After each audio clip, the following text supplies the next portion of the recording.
please, let's just talk. Please indulge me. I go way back with both of you guys. Please, I beg of you.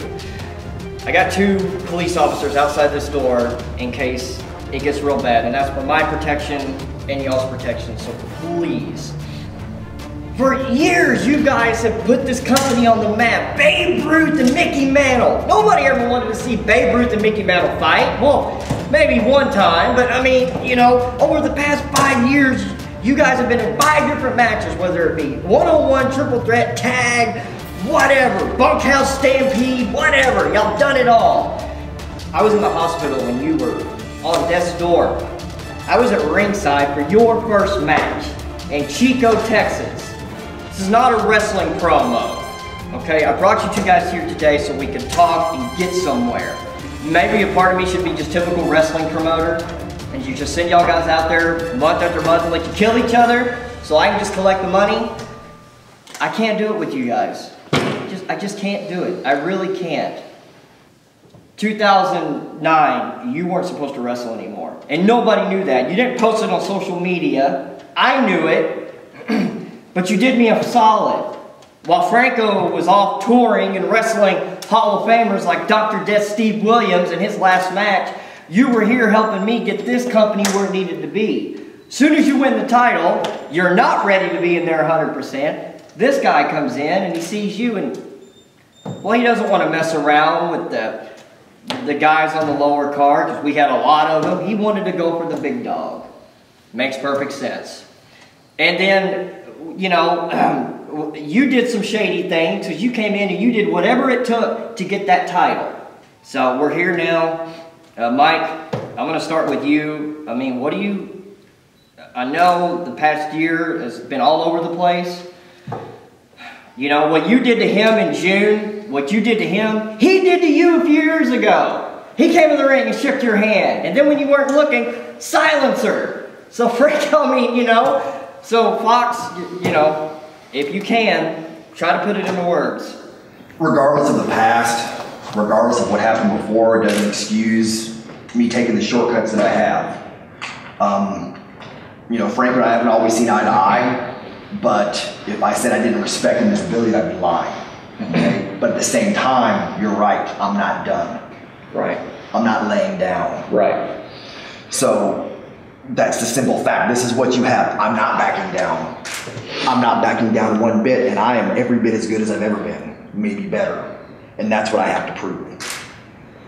Franco, a rebuttal? There's only one part of your dissertation that's incorrect, and it's the only real problem I have with it. Okay. I respect him. I think he is one of, if not the best in Texas, maybe the country. I've been in the ring with him. I know how good he is. I've never come for anybody's spot. I've carved out my own spot. You know it as well as I do. But more so than that, yeah, I shook his hand. I gave him a silencer. But go back on your tapes. You're a big guy with tapes. You like to look at stuff. Did I ever go after him?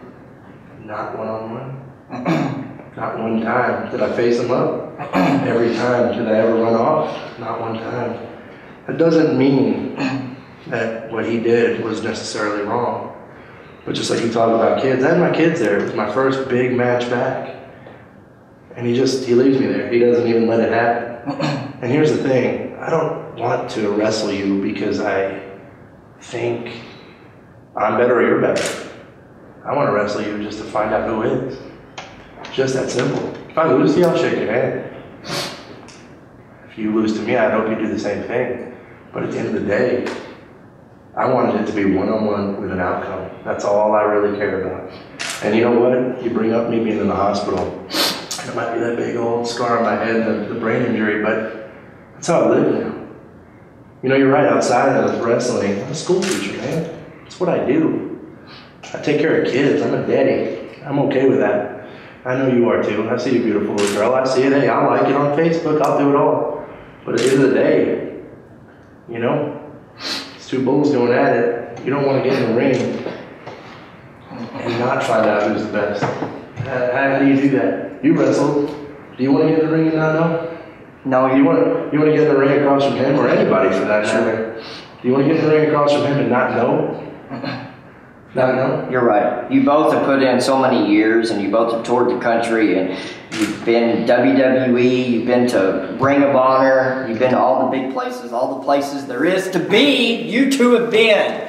And you're not just guys that throw on wrestling boots on the weekends and go online and say, oh, I'm a wrestler. You two guys live it. And that's what I respect most about you. I think a big problem with all this is something that I caused. Because I made a decision about the IHWE Championship. And I didn't talk to either one of you about it.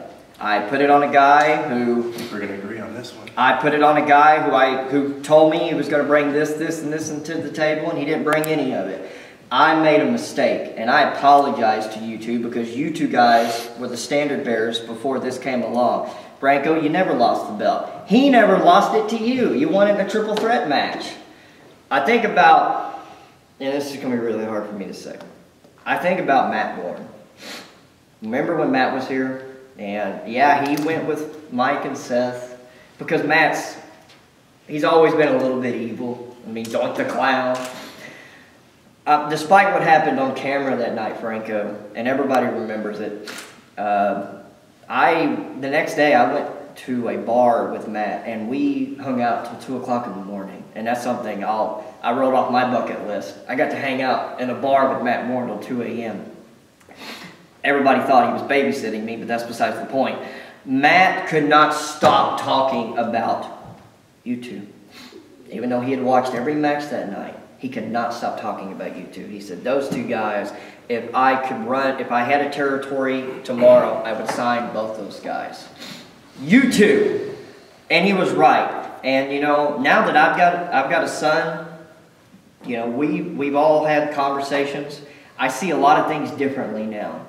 I think I made a big mistake, and I think that caused a lot of this. I think Mike and you both felt wronged, and you know, and that's on me, and that's why I'm here today.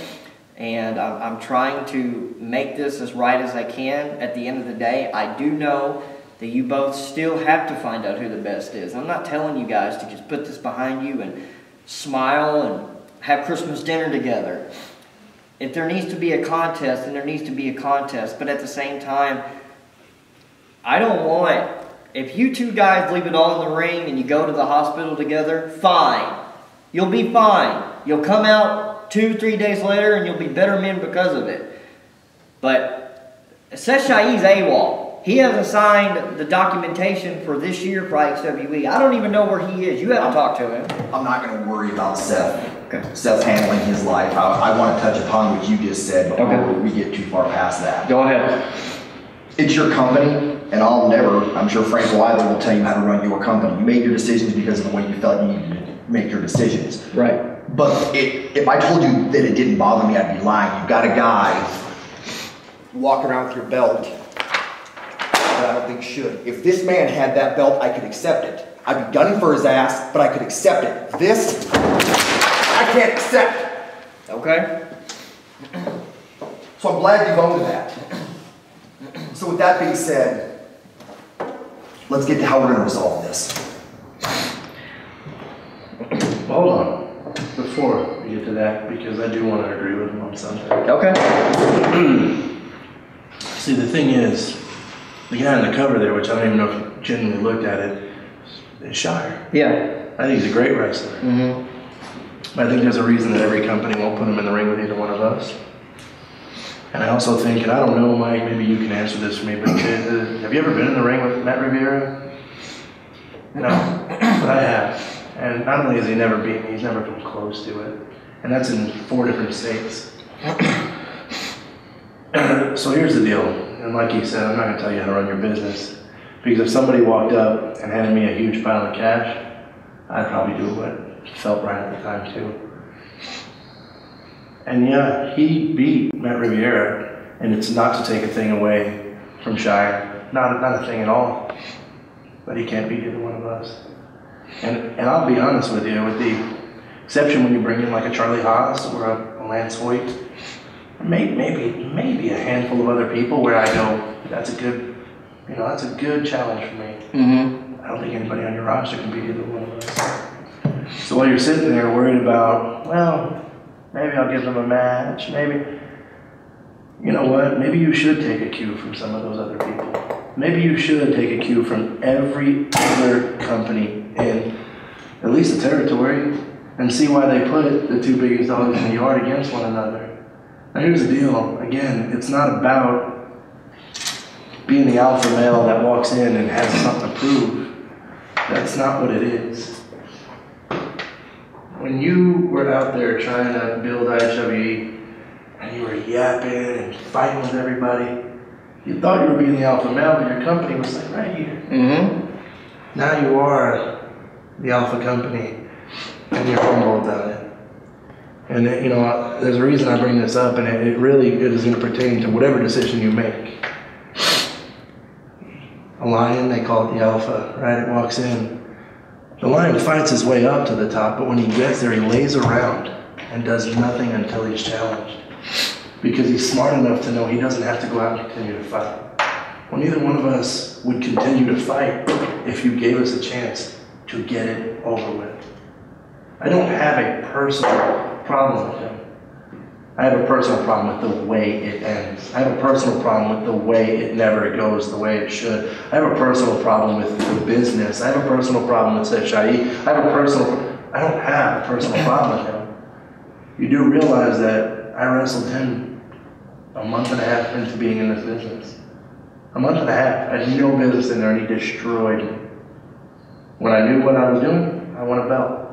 After that, it's all history, back and forth, back and forth. Give us the chance. That's all I'm asking.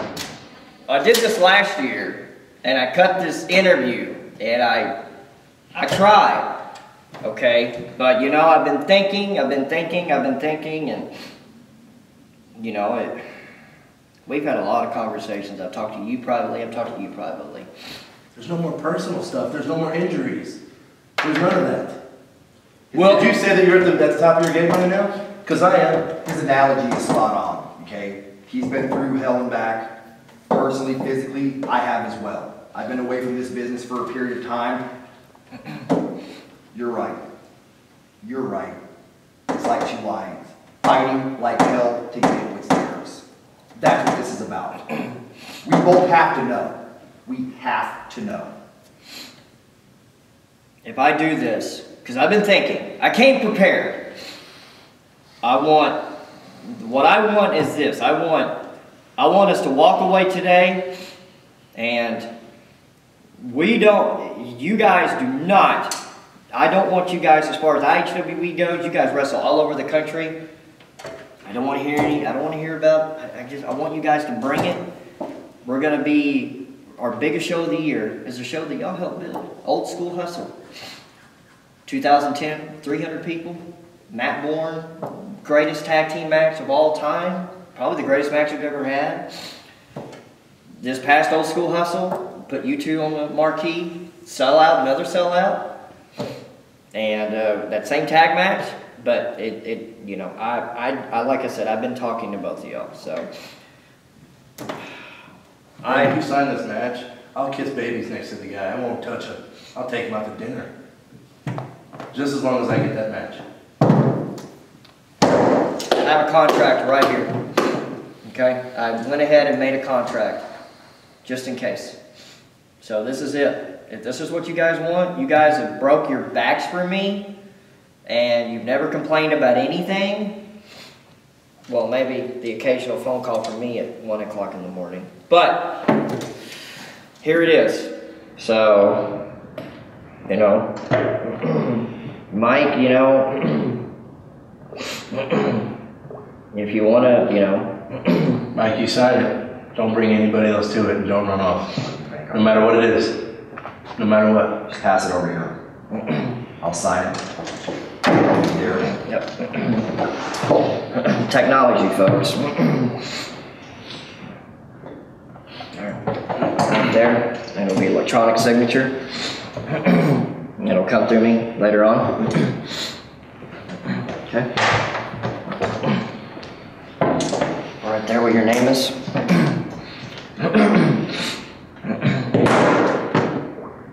I'm shaking right now. I mean, this is, you know, this is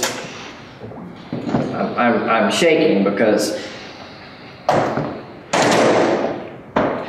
like I said, you guys mean the world to me. And I've gone so far back with both of y'all, and I want to be sitting around in 20 years with our kids playing with each other.